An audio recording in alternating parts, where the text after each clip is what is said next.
এটা হচ্ছে আজকে কিন্তু চলে এসেছি ওয়াও বিরিয়ানিতে। আর ওয়াও বিরিয়ানিতে দাদা চিকেন চাপটা একটু দেখাও তো, কত গ্রামের পিস হবে দাদা এটা? 200 গ্রামের। কত দাম রাখছো? 70 টাকা। 70 টাকায়?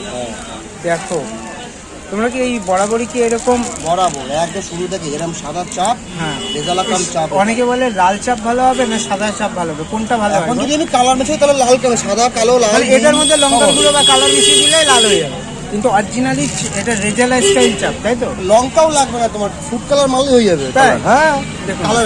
আমি কি মনে করি এখন কালার করবো না, হ্যাঁ আমার দোকানে আমি হেলথলি লোক খাওয়াবো, তাহলে সাদা চাপ নরমাল ঠিক কাঁচা লঙ্কা দেবো আমি নরমাল। এটা বিরিয়ানির সঙ্গে তুমি বলছো একদম পারফেক্ট জমে যাবে, হেলথের জন্য ভালো, লিভারের জন্য ভালো। মানে ওই লাল লাল চাপ হলে ওটা শরীরে মানে কালার লাভ নেই, কোনো লাভ নেই। দেখুন দেখুন দেখতে সুন্দর লাগে, ওটা দেখতে সুন্দর লাগে, কিন্তু ভেতরে গিয়ে কি সেটা তো পরে দেখা যাবে, পরে ক্ষতি হবে, তাই তো?